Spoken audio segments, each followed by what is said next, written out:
Bienvenidas y bienvenidos a Entérate, el espacio de difusión de las actividades institucionales, académicas y de actualización del Tribunal Electoral del Poder Judicial de la Federación.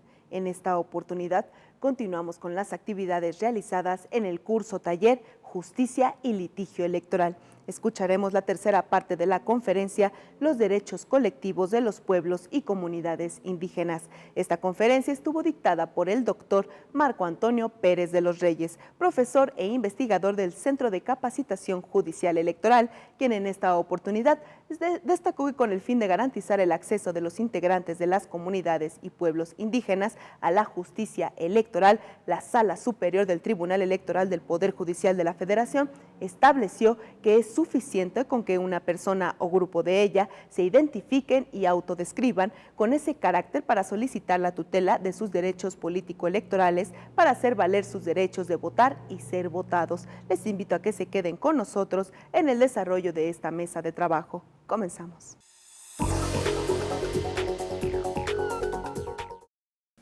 Entonces, fíjate, él se hizo indígena y cuando atina a pasar por ahí Cortés, Jerónimo de Aguilar inmediatamente se le une, ¿verdad? Él quiere que lo rescaten los suyos, por eso le sirvió de traductor, porque a esas alturas él ya sabía las lenguas locales.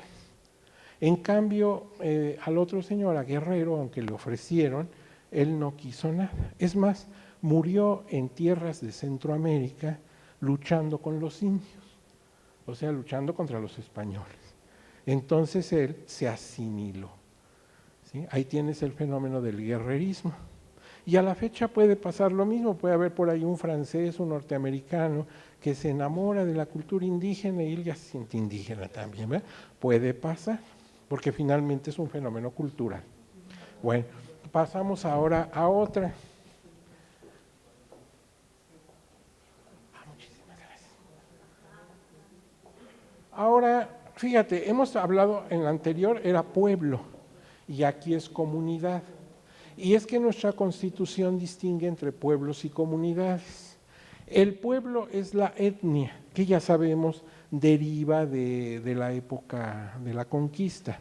Entonces la etnia serían los mayas, los mayos, los yaquis, los huicholes, los coras, esos serían los pueblos.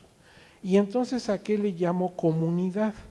Le llamo comunidad a un grupo humano que se desarrolla políticamente en forma específica, en forma diferente, entonces es miembro de un pueblo, pero él forma una comunidad. Te pondré un ejemplo. En el estado de Nayarit hay pueblos indígenas, fundamentalmente dos, los coras y los huicholes. Ellos incluso exceden los límites geográficos de Nayarit y también los encuentras en los lugares cercanos, parte de Jalisco, de Zacatecas, de Durango. Bueno, pero en la sierra de Nayarit, en los altos de Nayarit, te vas a encontrar un municipio que se llama Jesús María. Y ahí hay un gobierno, es decir, hay un gobierno de ayuntamiento, ahí estarías en presencia de una comunidad. Entonces, una cosa es el pueblo Cora y Huichol, y otra, el ayuntamiento y el municipio de Jesús María en Nayarit. Si tú ves aquí estos cuatro impactos, estos 4 puntos que están ahí señalados, en el primero habla de una organización social, en el segundo habla de una territorialidad, en el tercero signos de etnia y de colectividad, y en el tercero el punto de vista político. Cuando se reúnen esos 4 puntos, estamos en presencia de una comunidad. Entonces el pueblo es la etnia y dentro de la etnia se van formando comunidades. En realidad, los derechos político-electorales de votar y ser votado se ejercen en la comunidad, no tanto en el pueblo, ¿sí?, sino en la comunidad, donde vamos a aplicar, por ejemplo, nuestro sistema de elección en el municipio fulano, donde la elección es por usos y costumbres. ¿Usted alcanza a ver esos impactos? ¿Sí? ¿Los quiere leer, si es tan amable? Primero, organización social en donde se manifiesta plenamente la identidad indígena. Primero es un asentamiento humano, un grupo humano. Sí, gracias. Primero, un grupo humano. El segundo. 2, demarcada y definida por la posesión territorial que genera un vínculo esencial con la tierra como espacio material, simbólico o sagrado. Aquí he querido detenerme. Sí, sabemos que aquí ya lleva usted 2 puntos. Uno es conjunto de personas permanentemente unidos, forman una sociedad. Entre ellos se dan lazos de parentesco, de amistad, etc. Entonces, primero el grupo humano. Luego, ese grupo humano está sentado en un lugar determinado, pero aquí dice que hay una demarcación geográfica como espacio material simbólico sagrado. Aquí entramos ya en eso de la cosmogonía de los pueblos indígenas. La manera de pensar de los indígenas puede ser muy diferente a la manera de pensar de las personas que viven en ciudades o comunidades más grandes. En cuanto a la tenencia de la tierra se observa mucho esto. Para una persona del medio urbano, la tierra es un elemento de producción y es un factor de riqueza. Entonces la tierra tiene un precio y se compra y se vende como cualquier mercadería. Para las personas en otra mentalidad, la tierra tiene un arraigo que viene de sus antepasados. Esta tierra era de mi padre y a la vez de mi abuelo y hasta donde puedo yo pensar. Entonces la tierra tiene una visión de trascendencia. Fíjate que hace algunos años, ya algunos años atrás, precisamente el gobierno de Nayarit pensaba en abrir una zona turística, hotelera muy bonita, que ahora ya existe, la Riviera Nayarita. Si has oído de ella, a lo mejor hasta la has visitado. La Riviera Nayarita, así como hay la Riviera Maya, pues hay la Riviera Nayarit. Y claro, ahí la geografía pues es muy hermosa, está el mar, y bueno, ahora ya todo esto es una infraestructura hotelera muy bonita. Pero cuando apenas se iba a establecer ahí los hoteles y las instalaciones turísticas, pues había muchas personas que tenían sus tierras ejidales en esos lugares y eran personas precisamente de pueblos indígenas. Entonces el gobierno, tanto local como federal, les ofrecía buenos paquetes para moverlos de ahí. Por ejemplo, nuevas tierras, que estuvieran desde luego con regadío y con producción asegurada. O sea, sí era atractivo, ¿sí? No era cosa de despojarlos de sus tierras, obvio que no. Pero no quisieron así tan fácilmente enajenar sus tierras y que les dieran otras. Y cuando tú hablabas en esas comunidades con las personas, porque se hacían juntas, acudían las personas, daban sus puntos de vista, pues muchos de ellos te decían, es que la tierra no es cualquier propiedad, la tierra es sagrada. Y para ti que vives en la ciudad, que sabes que hay hasta empresas de bienes y raíces y todos los días se vende y se compra un inmueble, pues te puede parecer absurdo. Pero ese es tu problema, no el problema de las comunidades. Ellos tienen su propio punto de vista y tú tienes que respetar ese punto de vista. No se trata de lo que tú pienses, sino lo que piensa esa comunidad. Y para ellos sí tiene un sentido de trascendencia. Total, se tuvo que poco a poco ir convenciendo y en los lugares que francamente no se pudo enajenar esa tierra, pues rediseñar la ruta, etcétera, ¿sí? Porque tampoco se iba a cometer una barbaridad. pero lo que estamos observando es cómo sí puede haber en un momento dado una forma de pensar totalmente distinta y que no es ni buena ni mala, solamente que es distinta. No sé si queda claro. O sea, no están bien los indígenas, no están mal los indígenas, simplemente son puntos de vista diferentes, es como los idiomas. El inglés no es bueno ni malo, solamente que es otra manera de expresarnos. Y tan útil y tan buen idioma uno como el otro. No sé si queda claro. Bueno, ahora vamos al tercer impacto, si tiene usted la bondad. Ya nos había dado 2, ¿verdad? Faltan los 2 restantes.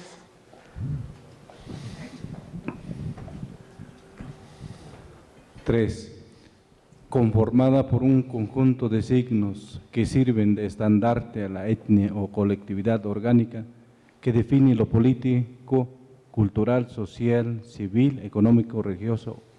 Ejemplos, las lenguas o fiestas. Sí, bueno, las lenguas y las fiestas serían 2 conceptos distintos. Y la cuarta.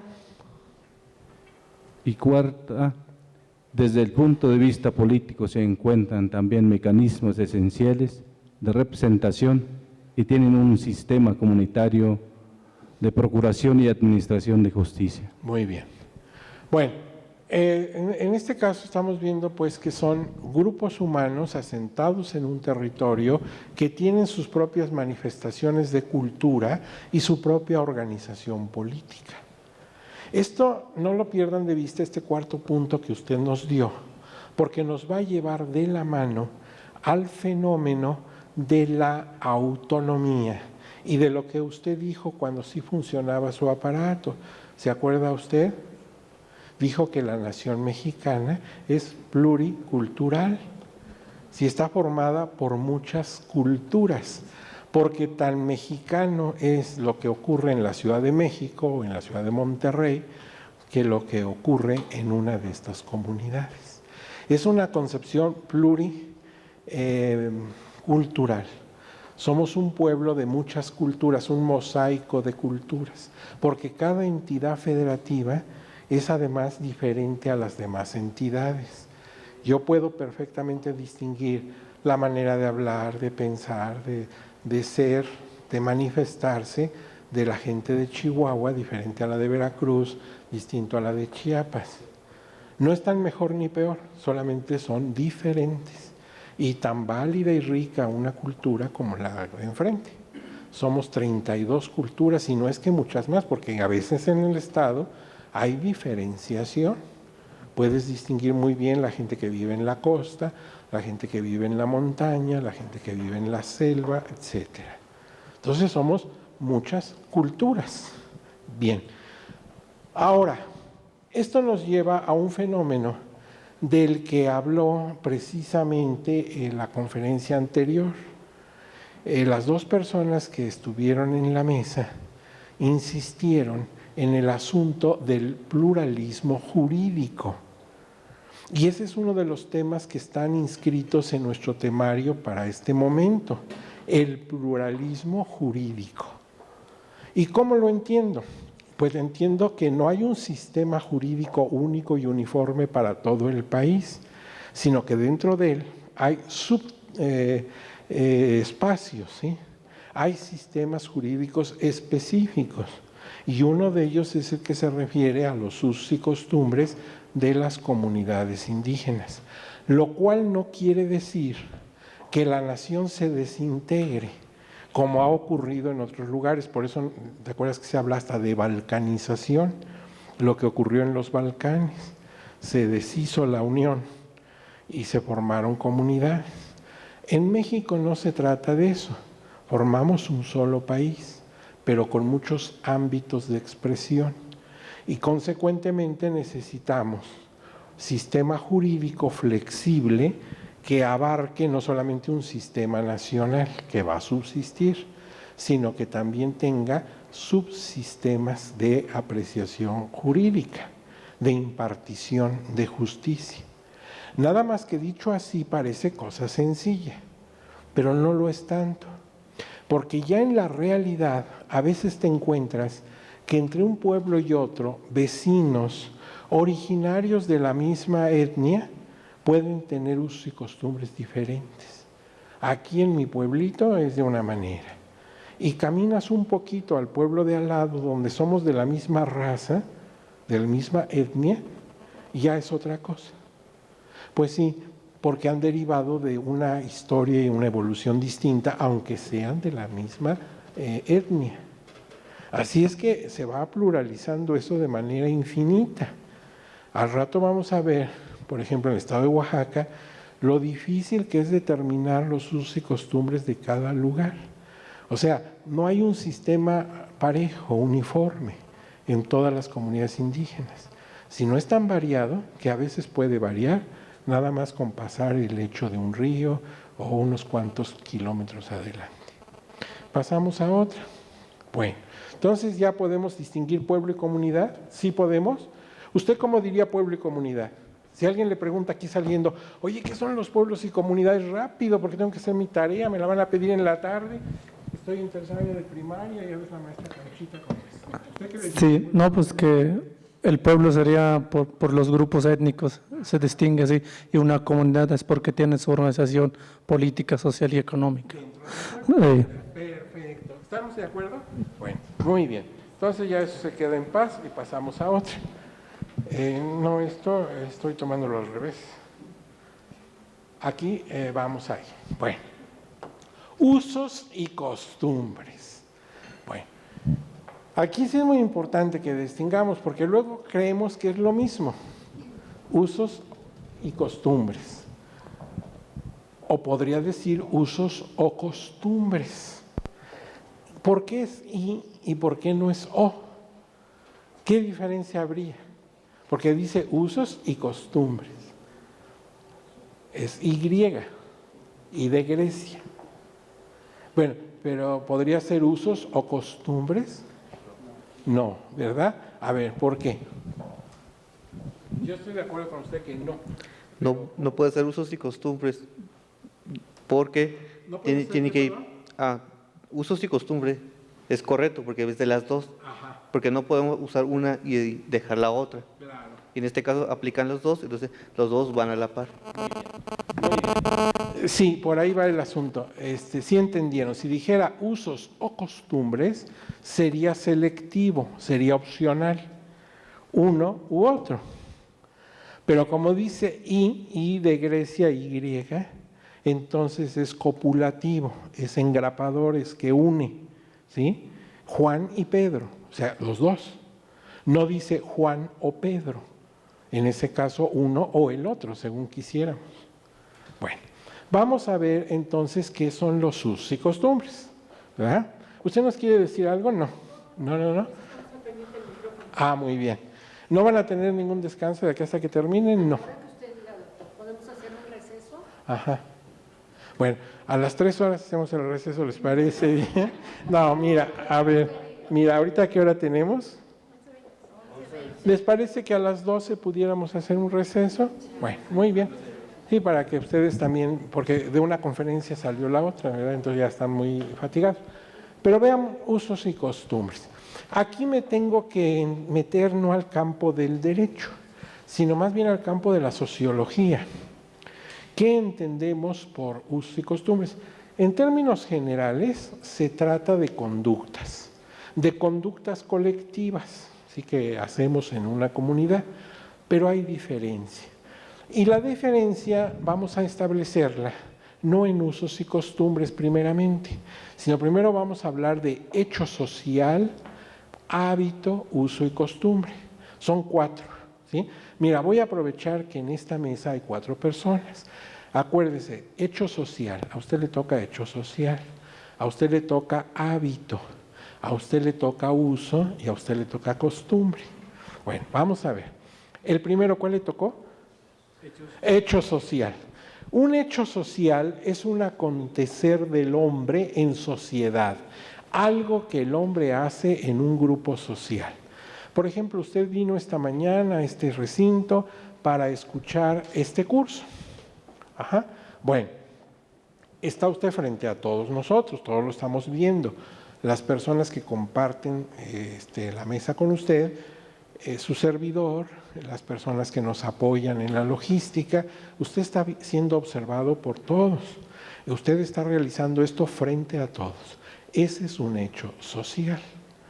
Usted llegó con toda oportunidad, si llegó a la hora que habían convocado. Entonces todos vimos que es usted una persona puntual, al menos hoy fue puntual. El hecho social es algo que ocurre en sociedad. Y mientras nosotros estamos aquí disfrutando de este momento de reflexión, donde podemos apuntar nuestras ideas, estar en contra, estar a favor, preguntar. Bueno, allá afuera están pasando muchas cosas. Gente que se transporta en los vehículos, gente que está estudiando ahorita en las aulas, gente que está haciendo comercio en las tiendas. Bueno, una persona la están asaltando allá afuera. Y todo eso ocurre en la sociedad, te das cuenta, no solamente cosas positivas, sino también cosas negativas. De hecho, lo que llamamos la vida social se forma con puros hechos sociales. Los hechos sociales son como los tabiques de una pared, donde un tabique más otro tabique más muchos tabiques, pues son la vida social, ¿sí? Pero tú te das cuenta que algunos son buenos y otros son malos desde una tasa o desde una línea valorativa. Dar el consejo prudente a un amigo puede ser considerado bueno. Hablar de él, meterlo en chisme, pues es negativo. Pero ambos son hechos sociales. Bueno, entonces un hecho social es algo que ocurre. De ahí pasamos a, ¿qué le tocó a usted? Hábito. Hábito.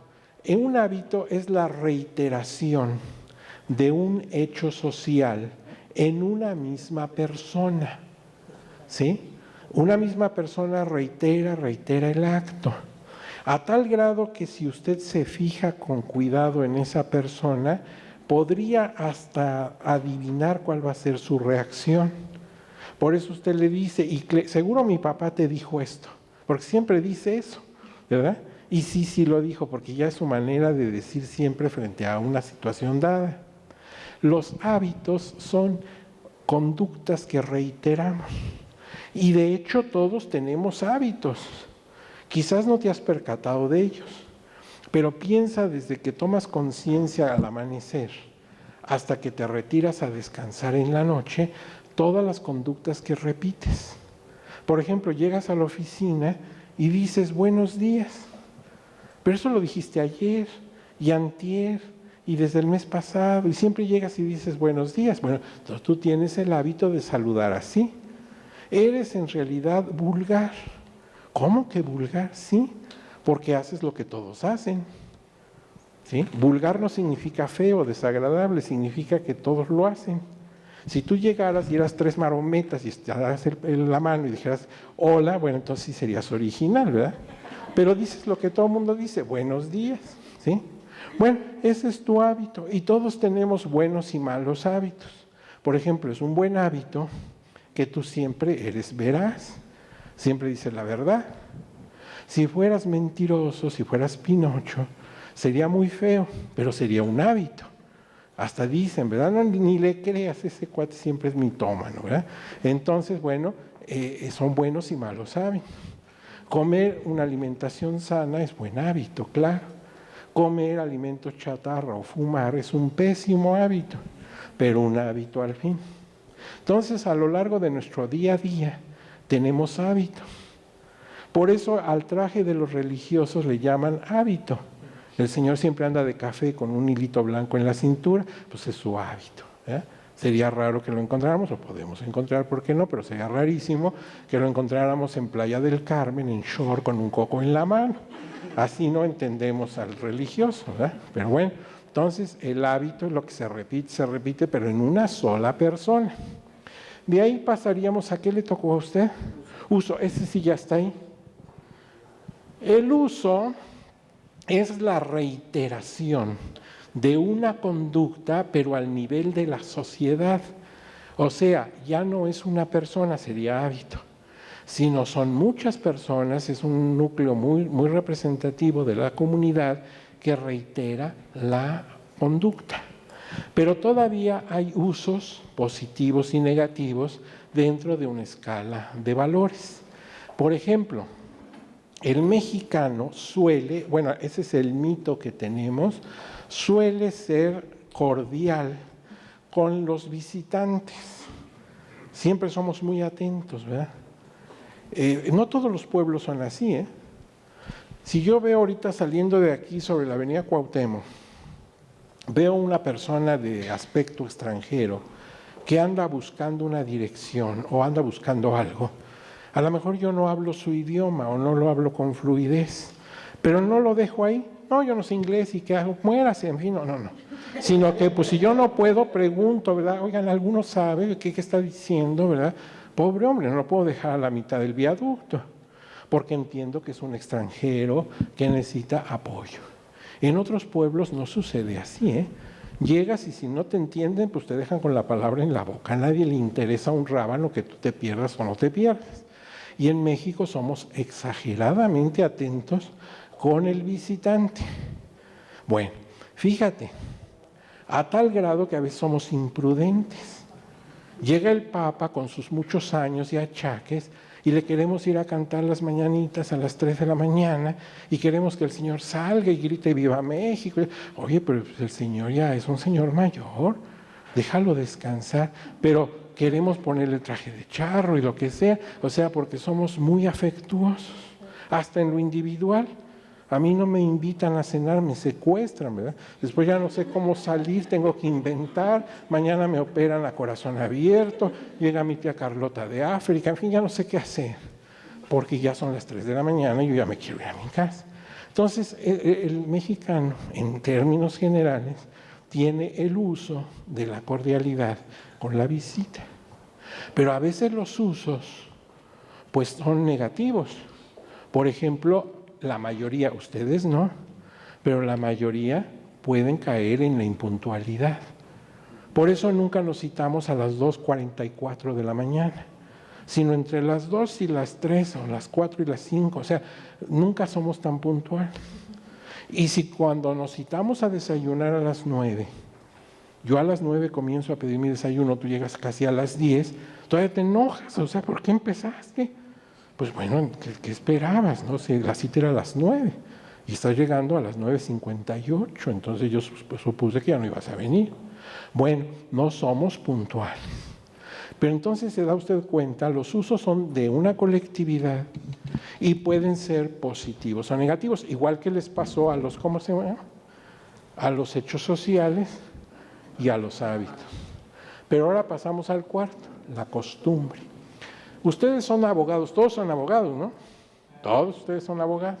Bueno, ustedes saben que la costumbre es una fuente formal del derecho. No la única, pero es una fuente formal, como la jurisprudencia, como la ley, como los principios generales del derecho y otros más. La costumbre es una fuente formal. Y entonces ya tiene obligatoriedad, ya se puede aplicar con obligatoriedad, ya tiene el peso del Estado, la fuerza pública. Necesariamente la costumbre ya no puede partir de un principio que pudiera estar en escala negativa, porque el derecho cumple con un principio desde la época de los romanos, el principio de bonitas. ¿En qué consiste la bonitas? Se pronuncia así, se escribe bonitas, pero bonitas son tus amigas, no, el derecho es bonitas, ¿verdad? ¿Y qué significa? Que el derecho siempre nos lleva a las cosas buenas, no nos puede ordenar algo que sea negativo. Entonces, no puede haber una costumbre que tuviera el rango de negativo en una escala valorativa. La costumbre, para ser fuente formal, ya pasó el tamiz de una calificación y necesariamente son conductas positivas. Bueno, si lo hemos entendido, hemos ido viendo cómo va increciendo, como dicen los italianos, de un caso aislado a un hábito. Usted llegó puntual, pero como siempre llega puntual, entonces eso ya pasó a ser un hábito. Y siempre decimos que usted es puntual. Es más, el día que por algo llega tarde, todos nos preocupamos, porque usted no suele llegar tarde. Entonces, algo ocurrió. Entonces, de hecho, pasa a hábito. De hábito pasa a uso. Pero todavía aquí hay escala valorativa, aquí ya no, porque necesariamente la costumbre tiene que ser positiva. Ahora, si lo hemos entendido, sí podemos distinguir que hay usos y costumbres. Usos que son conductas comunitarias que todavía están esperando a elevarse a costumbre, pero que ya pueden aplicarse siempre y cuando sean positivos. O sea, tengan una conducta buena, por decirlo de alguna manera, en cuyo caso ya tendrán el apoyo de ser una fuente formal del derecho, la costumbre. Si ustedes se acuerdan, la costumbre tiene dos elementos, uno objetivo y otro subjetivo. El objetivo lo es porque todos lo podemos apreciar con los sentidos, es la conducta reiterada. Yo me doy cuenta, tú te das cuenta, todos se dan cuenta. Y el subjetivo es la idea de que eso que hacemos es bueno, así debe ser.